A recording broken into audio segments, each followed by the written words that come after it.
చందమామ కథ. రాక్షస కుటుంబం. పూర్వం ఓ హరిదాస్ గారు ఉండేవారు.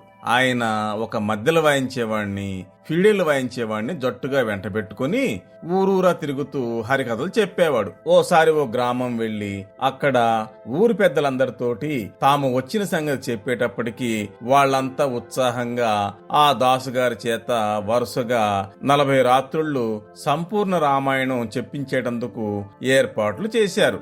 అయితే హరిదాసు గారికి ఆ వాద్యగాళ్లకి ఆ 40 రోజులు భోజనం ఎవరు పెట్టడం అనే ప్రశ్న వచ్చింది. హరికథలంటే చెవులు కోసుకునే పేరిభొట్లు గారు చటుక్కుని లేచి, ఇదో పెద్ద ఆలోచన, నేనీ ఊళ్ళో ఉండగా దాసులు ముగ్గురు మరో ఇంట విస్తర వేయడానికి ఎంత మాత్రము వీల్లేదు అని నిక్కచ్చిగా చెప్పేశాడు. ఆయన హరిదాసులంటే చూపిన గౌరవానికి ఊళ్ళో వాళ్ళంతా మెచ్చుకున్నారు. హరిదాసులు కూడా సంతోషించారు. కాని పేరిభొట్లు గారి పెళ్ళాం పళ్ళమ్మకి పరాయి ఇంటికి భోజనానికి వెళ్ళమంటే సరదాగాని వాళ్ళని పిలిచి భోజనం పెట్టమంటే గిట్టేది కాదు.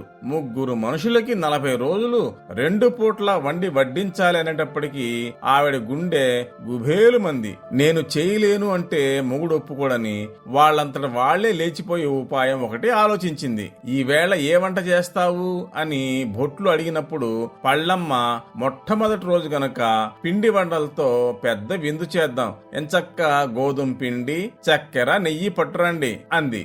భొట్లు అనుకూల దాంపత్యం అంటే ఇలా ఉండాలి అనుకుంటూ సరుకులన్నీ పట్టుకొచ్చాడు. పళ్ళమ్మ వంట చేస్తుంటే భొట్లు దాసులు ముగ్గురిని కొంచెం ముందుగానే పిలుచుకొచ్చి సావిట్లో కూర్చోబెట్టి వంట అయ్యే లోపుగా ఊసిపోవటానికని దాసుగారి చేత కొన్ని దరువులు పాడించాడు. ఆయన పాడుతుంటే ఈయన తాళం వేయసాగాడు. పళ్ళమ్మ తనకి మొగుడికి పిల్లలకి మాత్రం సరిపోయే మామూలు వంట చేసి మొగుడితో, ఏమండోయ్ వంట అయింది, స్నానానికి లేవచ్చు అని చెప్పింది. ఆయన దాసుల్ని లెమ్మని చెప్పి మడిగట్టుకోమంటుంటే పళ్ళమ్మ చటుక్కన, అయ్యో నా మతి మండ, విస్తరాకుల మాట చెప్పడం మర్చిపోయానండి అన్నది. సరేలే అంటూ భొట్లు గారు కత్తి పుచ్చుకొని ఊరు చివర కాలవ వారిలో ఉన్న అరటి తోటకు బయలుదేరి వెళ్లాడు. మొగుడు తెచ్చిన గోధుమ పిండితో పళ్ళమ్మ గోధుమ గవ్వలు చేసి పాకం పట్టింది. కొంచెం ముద్ద మిగిల్చి ఆ పిండితో మనిషి ఆకారంతో 3 బొమ్మలు చేసి పీట మీద కూర్చోబెట్టింది. పళ్ళమ్మకి 4 కొడుకులున్నారు. తమాషాగా కనపడుతున్న ఆ పిండి బొమ్మలను చూసి ఆ పిల్లలు, అమ్మా వీళ్ళెవరే అని అడిగారు.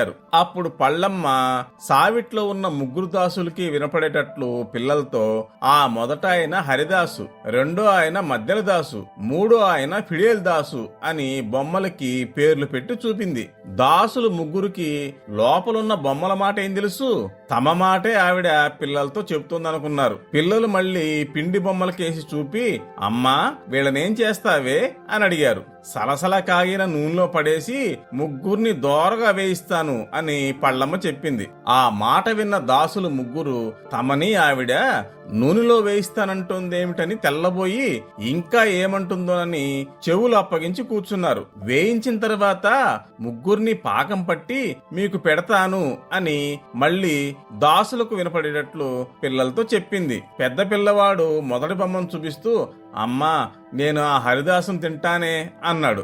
రెండోవాడు రెండో బొమ్మను చూపెడుతూ, నేను మధ్యల దాసుని తింటానే అన్నాడు. మూడోవాడు, అయితే నేను ఫిడేల్ దాసుని తినేస్తానే అని అరిచాడు. ఈ మాటలు వింటున్న దాసులకి ఆ పిల్లలు తమను తినేస్తారేమోనని బెదిరి పుట్టింది. వీళ్ళు రాక్షసులు కాదు కదా అని భయం కలిగింది. ఇంతలో పళ్ళమ్మగారు 4వ కుర్రాడు, అమ్మా ఈ దాసుల్ని అన్నయ్యలకి ఇవ్వవద్దే, ముగ్గురిని నేనే మింగేస్తానే అంటూ మారం చేశాడు. దాంతో సావిట్లో ఉన్న దాసులకి అనుమానం తీరిపోయింది.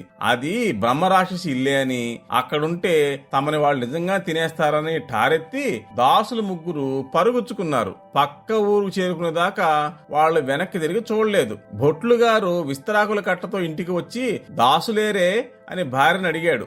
ఏమీ ఎరగని దానికి మళ్ళీ ఆవిడ, ఏ సావిట్లో లేరా అని ఎదురు ప్రశ్న వేసింది.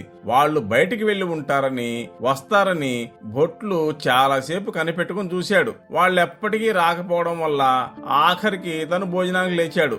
ఆ దాసులు హఠాత్తుగా ఎందుకు వెళ్లిపోయారో, ఎక్కడికి పోయారో భొట్లు గారికి గాని ఊళ్ళో వాళ్ళకి గాని అప్పటికి ఇప్పటికీ తెలియనే తెలియదు.